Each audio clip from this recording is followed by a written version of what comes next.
Hello, and welcome to another episode of The Making of. I'm your host, Mike Valinsky, and today I'm excited to welcome James Whitaker, ASC. James is a cinematographer who has shot a range of projects, including the new hit series DTF St. Louis, as well as Good Luck, Have Fun, Don't Die, Hawkeye, Thank You for Smoking, and The Cooler. I thought we could invite him on to hear about his career journey, working on DTF St. Louis, his approach to shooting, and much more. However, before we dive in, we'd like to thank our friends at AJA Video Systems, Zeiss, Broadfield Distributing, and OWC. Now on to the main show. James, good morning. Mike, how are you? Thanks for having me. Thanks for coming on. So, first off, I want to say I love DTF St. Louis. It's a great, great show. And wanted to, before we jump into that, ask you just a little bit, where are you from? Where am I from? That's a good question. I actually was born in St. Louis, so there's a little DTF St. Louis going on there. But I was only there until I was about five or so. But I mostly grew up on the North Shore of Chicago in a small town called Winnetka, and that's kind of where I got into filmmaking because as a young kid, I was a cinephile, watching back-to-back movies, sometimes three or four a night, drove my parents crazy. But then John Hughes started coming to our town and making movies, so. My buddies and I would ride bikes down to the set, watch them film, and just kind of fell in love with the idea of making movies. Wow, that's a first for me hearing that. So you rode your bikes down, and what films did you see? What I remember Uncle Buck. I remember Home Alone. Home Alone was only maybe a mile from my house, that house where they grew, where they that actually served as the house in the movie. Um, Pretty in Pink. We had friends that were extras in Pretty in Pink. Yeah, Uncle Buck, I remember actually visiting set and like actually standing by and watching them film and kind of changed my life. that's incredible. Epic films, epic 80s films. Um, well, when you're there, were you gravitating towards the camera or other action on set? I think it was just the spectacle of it all, and that had to do for sure. I remember that particular experience was a night exterior in downtown Winnetka, and they were making snow, and it was a cold night already, but they still were blowing fake snow, I assume. And there was a guy on a crane with a camera, and there was a big night lighting, and all of it just seemed like a wonder. So I probably was gravitating toward that. I was still young. I was 14 or 13, something like that. But that's how the whole sort of beginning happened.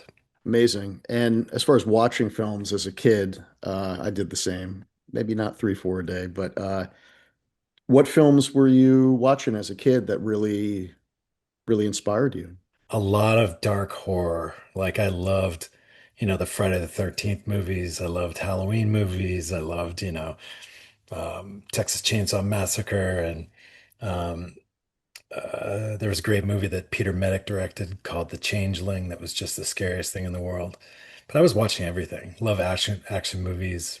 Um, and then by the time I was 15 or so, Top Gun came out, right? And then that was like another whole generation of watching movies. And then there were all these sort of coming of age, Ferris Bueller's Day Off and things like that. But yeah, it wasn't until later that I sort of started watching old movies. I think my sister showed me The Exorcist when I was like 12. And I just remember like having a visceral reaction that there was real fear like in my body. And I felt that cinema could actually give you, could actually change your emotion within you. The Exorcist has always served as a reference for me, not only because of the stunning cinematography, but how it makes you feel as a filmmaker, as a film watcher, right? So you had this interest. I mean, it's amazing. You had the John Hughes movies down the street, basically. Yeah. That's very rare. And riding your bikes down there, very ET. Yeah. Um, how did you start to, well, how did you start to learn about filmmaking?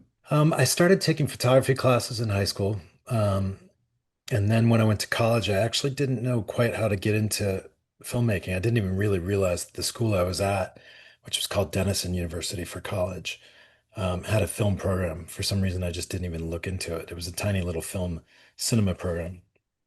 Um, so I became an economics major. I thought I would at least get something that would allow me to follow in my dad's footsteps or something like that. And he was in real estate. And after I finished that major, after only 2.5 years, my first semester, junior year, I started taking photography and film classes and became fast friends with all the cinema majors at Denison. And a bunch of those guys, when they graduated, moved straight out to LA and started working in music videos and, you know, Snoop Dogg and uh, they did Gin and Juice, for example. Like, come on. And I went out a few months after them because I didn't know quite how to get into that world. They were much further along than I was. So I went to Alaska and I worked on a fishing boat for a summer. I worked in a cannery and mostly in a cannery. Um, and then I made my way to the Maine Photographic Institute, which is now called the Maine Workshops, which I think many people should explore because they have really incredible, intensive classes where you can focus in on one thing or two things. And so I took a camera, like a 16 millimeter camera class, a sound class, and a lighting class. And then I sort of made my way to LA. And those guys had a bunch of my friends had already gone out there. They were already working in the business, and they came up with a job for me on literally the day after I arrived in LA on a music video in Hollywood. And I got real lucky, and it was a real fast start. Amazing. I also did not know you worked in a cannery. That's not out there. Now it's out there. So let's fast forward a little bit as we were talking for a minute before we jumped into the Zoom. Um, you worked on a film that was sort of a breakout film for a guy named Jason Reitman. Turns out was my freshman year roommate at Skidmore College, first semester. Small world. That is small world. Yeah, I'm curious because that was probably a great film for you for your career as well. Uh, can you just talk for a couple minutes how that came to you and maybe collaborating with Jason? Yeah. So thank you for smoking. Definitely was a major career change for me. Like that was a big deal. Just previous to Thank You for Smoking, I had shot a movie called The Cooler, and that was Bill Macy and Maria Bello and Alec Baldwin. It's a really special little film that we made for less than $2 million, I think, and we had 20 shoot days. We shot it in Reno for Vegas, and everybody was there for the right reason. All the actors, nobody was getting paid. You know what I mean? Like nobody made any money. Everybody was there to tell a story. And that one got some traction. It made it into Sundance. It was in dramatic competition, and along with I don't know, I think 10 other films or 15 other films or something like that. But that was a big deal, and it did really well. And I think it caught the eye of the producers and maybe Jason. And Jason asked to meet me for Thank You for Smoking. I read the script. We met at a place where we had some chicken wings and chatted it over and discovered we could get along quite well, and we did. And it was a really cool experience watching Jason. He was young. I mean, I was young, but he was younger than I. And that was his first feature film. He had directed some shorts that had been, had their own acclaim. He had directed some spec commercials that had, as he was building his world after he was graduating from college. Um, and we made that film together. And it was not easy, not an easy one at all. Like Jason had something to prove. I had something to prove. Um, you know, everybody was in it, but it was a tough one. It was a 30-day schedule, and it was amazing, absolutely incredible. All the actors were unbelievable. Again, I got Maria Bello and Bill Macy again, having just worked with them on The Cooler. So that was really fun. I love both those guys. But it was special. Jason and I have remained in touch for all these years. um, admirably, he decided to hire his good friend who had shot a lot of his short films, Eric Steelberg, on his next movie, Juno, and then for all the other movies they've ever done since. So I think it's really been a cool relationship watching Eric and Jason together. Well, I have to say also, I love The Cooler. I've seen that Oh, a few thanks. times, three, four times total. Great film. I mean, it's just if anybody hasn't seen The Cooler, go see it. It's a great kind of noir film, takes place in Vegas, and we'll just leave it there. Check it out. Yeah, check it out. So let's fast forward to modern day DTF St. Louis, total hit. My brother told me about this. I was like, okay, let me check it out. Love the show. And tonight, coincidentally, as we're recording this, tonight is the final episode, unfortunately. Right. Um, maybe they'll do DTS St. Louis Part 2. Um, How did this project come to you? And tell us about the making of this project. DTF St. Louis is about kind of relatively ordinary people who live in a suburb who life is sort of changing for each of our characters. And some of those things we might initially look at as unappealing characteristics that people have, but for many people, it's normal. Um, as Steve says, as one of the characters says in the show, no one's normal. It just looks that way from across the street. And I think that's kind of what he was really, really ready to explore. Yeah, so we shot it here in Atlanta. I'm here right now on another TV show about a year ago. And this is the fourth collaboration I've had with Steve. We've done several other TV shows. We did a show called Patriot, another one called Perpetual Grace Limited, and Ultra City Smiths, which was an animated show, stop motion animation, but they brought me on as kind of a consultant for that. And then this one. So we have a long history. We've been working together for more than 10 years now, which is great because Steve had already directed a film before Patriot. Um, and Patriot was kind of his first foray into TV, and he asked me if I'd be interested in doing it. And actually, coincidentally, it had to do with Thank You for Smoking. He saw Thank You for Smoking and had always liked the film, liked the framings in the movie. He called Jason Reitman and was just like, "What did you like? Is it okay working with Jimmy Whitaker? Is he a pain in the butt? What's going on? How come you never worked with him again?" But Jason gave me the big thumbs up, and Steve and I started working together. And it was really quite fun because I had never had any interest in doing television, especially a TV series, because I was absolutely terrified of what happens to cinematography in old sort of the old way of making television. Things have changed a lot in the last 10 years as far as there's really high-end work out there now. But before then, I always kind of felt like the first thing that was sacrificed in a TV show was the cinematography. There's not enough time. There's not enough. Nobody really cares about how the show looks. They really just want you to move fast. I know that's a really big generalization, but that was a fear that I had for sure. So Steve asked me, what could I do to convince you to do it? And I said, well, instead of using three cameras, let's use one, and let's do our wide shot, then let's do our close up, not those two things at the same time, which are impossible to light for. Um, and that sort of was interesting to him. He's like, oh, okay, rules that we could break, this is great. And so that's pretty much how we started our collaboration. It was like, what rules can we break? Okay, what else can we break? What else can we do differently? Well, what if we played this incredible 6 pages of dialogue that you've written, this absolutely amazing soliloquy by whoever, and it's just riveting writing. So why would we put any cuts in there? You know what I mean? So let's just do it as a oneer. And we started all those sorts of conversations, and it became like this just great friendship and collaboration. And we're really, really close now. And so when DTF St. Louis came around a year ago, he said, I've got a show. I didn't even need to know what it was. He's just like, of course, I say yes, no matter what. But then you discover, and I did have some sort of initial fears like DTF St. Louis, it's suburban, it's a little bit ordinary life. So there's not this like built-in kind of gorgeousness to what I could do with it photography wise. Um, it becomes like a little ordinary. Whereas like Patriot had been this world that happens in Spyland in Europe. So there were all these kind of European looks to it that were beautiful. And Perpetual Grace, this other show we did, was basically a Western, that we shot in the landscapes of Santa Fe.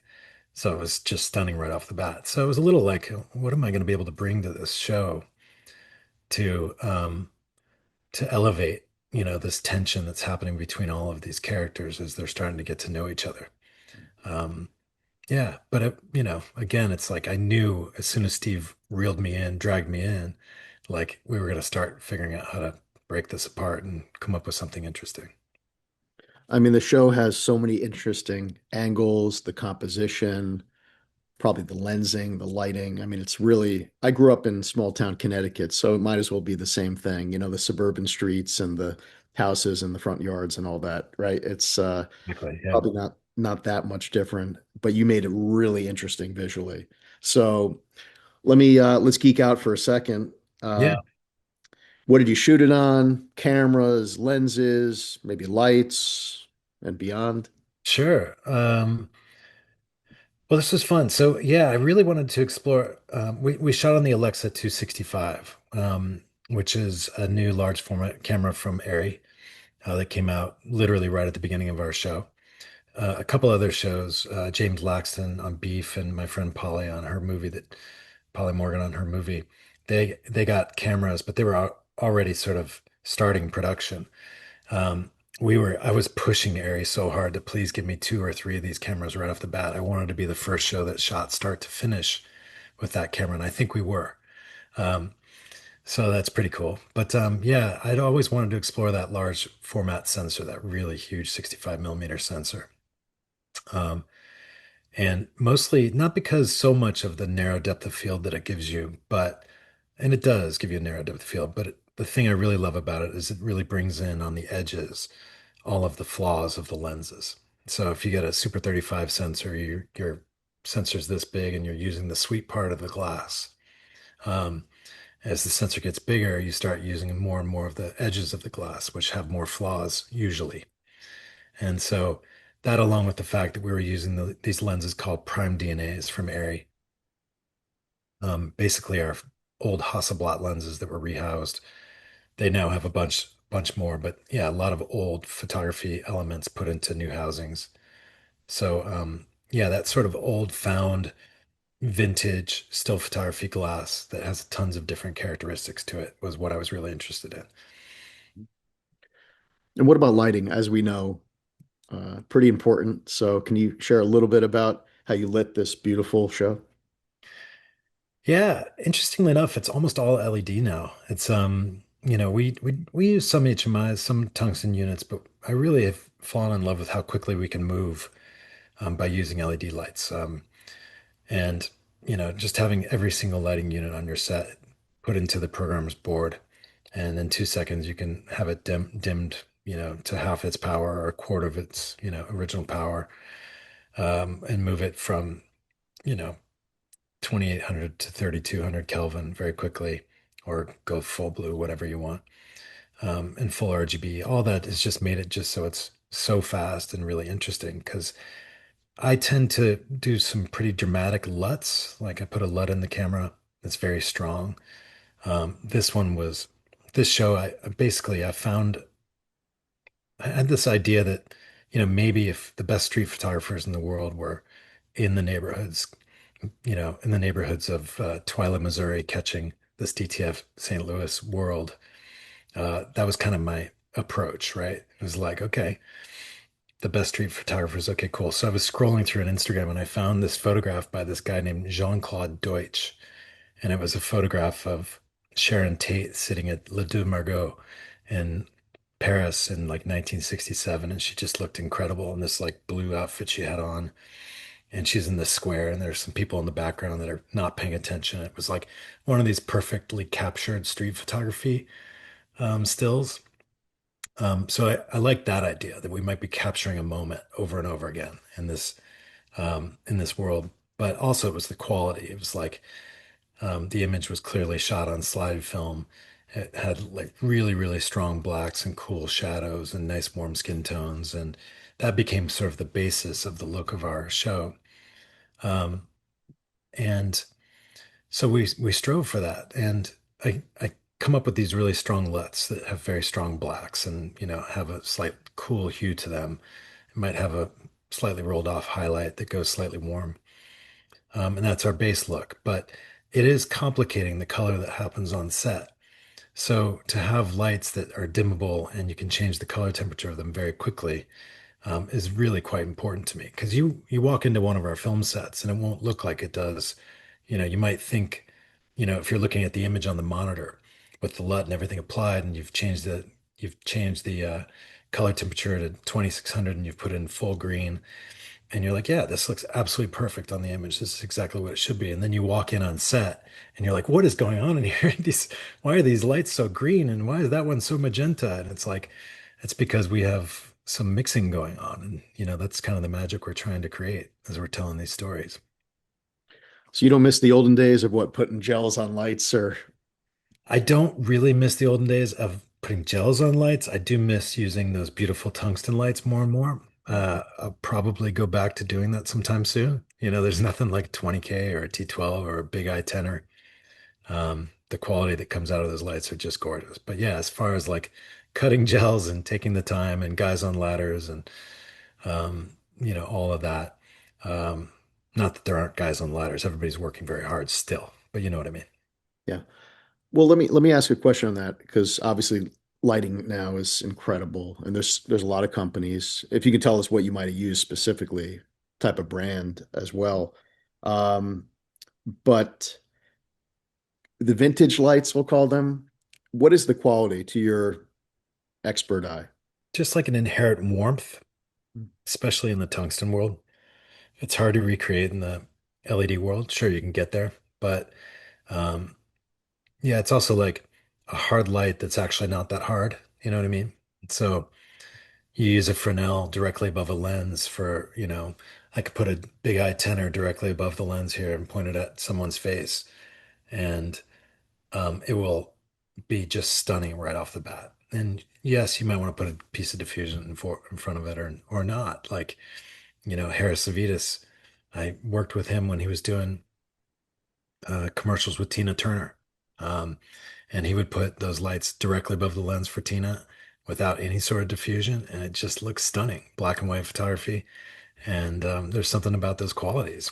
Yeah. What did you use, or was there a mix of different brands, different manufacturers of lighting that you used on DTF? Yeah, we use airy lights. We use Astera, a lot of Astera lights, both tubes and like lots of small fixtures. It's quite an incredible company because everything that they brand is means that if you're getting an Astera light, it means it's on a battery. It means it can be battery powered, which is quite incredible. That's really changed the way we work in the film business. Let's see what else. Felix, great company. Nanlux, incredible company. These guys are all creating really incredible um, machines for us to use to illuminate everything. It's a good time to be making films or TV projects with all the It different is. solutions. It Yeah. is, yeah. Yeah, I just did a film with Gore Verbinski. We did a film called Good Luck, Have Fun, Don't Die 2 years ago. And it had been almost 10 years since he had shot a film. And so a lot of that's new technology for him, both LED lights, period. But like, a battery operated LED light was kind of like, you got to be kidding me. This is fantastic. And he stays on top of all the tech. But the other part of it that had changed a lot was for him was large format sensors and just the huge variety of lenses that you can get out there now, which in some ways has become quite annoying.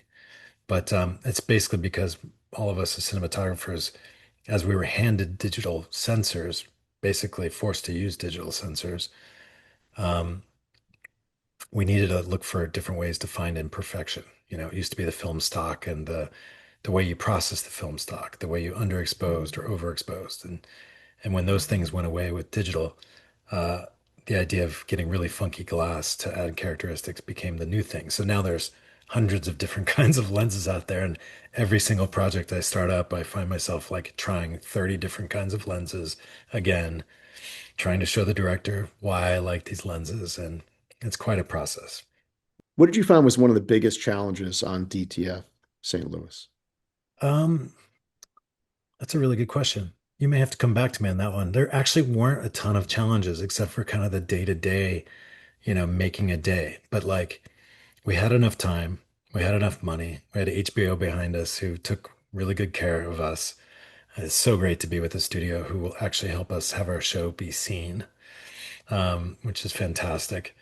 We had an incredible producer, line producer, production team. Those guys had our backs the whole time. We basically had all the resources we need to make the show. We probably could have used a few more days, but I feel like everybody says that, right?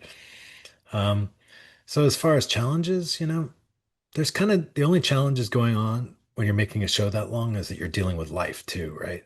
You're not just making a show. You're dealing with the fact that you're away from your home. You're dealing with the fact that you've got a sick parent. You're dealing with the fact that somebody else on set is dealing with, something similar to that in their life. So, it's like life goes on. And that's kind of what I've really come to love about filmmaking is that you become a family, and you become a family for these exact reasons. You're going through something really incredible and for some people really traumatic at the same time. So I shoot a lot of commercials as well. And I almost consider that to be its own family. I've been doing that for a very long time. But basically, for me, I'm on a shoot for 3 to 7 days or 10 days at the most or whatever. So you get relationships, but different kinds of relationships that are not quite as deep. Um, really long friendships for sure. But as far as like meeting somebody and learning about their life and what's going on in their life, um, you only have 3 days to do it. It's not quite the same experience. So let me ask you this. Let's zoom out here. You've been doing so much great work, from the cooler and thank you for smoking all the way through DTF St. Louis, and I'm sure many more projects to come. But for the sort of next gen, the film students, younger filmmakers, younger cinematographers, what would you recommend to these folks that are just coming up now? I mean, try to find your passion and try to find it quickly, right? Like I think, and don't think that anything can stand in your way. I mean, there will always be things that can stand in your way, but you need to feel like this is it's your choice, it's what you want, and therefore you can make it happen. The other thing I try to tell people, and I'm telling this to my sons right now who are starting their own careers, and that is that when you're young, you get a certain amount of opportunities and you don't want to miss out on any of those opportunities. So don't make the choice to go to a party instead of, working on the short film for free on Friday night. Do the short film. You might meet somebody that night in your group of 10 people or whatever that you're working with 40 years from now, or that made a recommendation to somebody else um, that lasts 40 years, that gives you that sort of piece of work that lasts 40 years as far as getting you a new job or whatever. So just keep working at it. Stay obsessed. It's worth it. I love filmmaking. I love everything about it. So stay with it. Great advice. James, where can people follow you online if you're on Instagram or other social media, or if you have a website? Let's see. Um, what is my Instagram? James Whitaker underscore DOP. There And yeah, I have a website, but I don't know what it is. So yeah. Websites have kind of gone but a little bit by the wayside. Everybody goes to Instagram and check it Yeah, out. exactly. True. Um, so what's next for you, if you can tell us without killing us? Yeah, I don't know what's actually next. I'm on a show right now here in Atlanta again. I'm filming a series for Netflix called All the Sinners Bleed. It'll be out probably in a year. It's very different from DTF St. Louis. It's very dark. It's based on a book called All the Sinners Bleed, so you can check it out.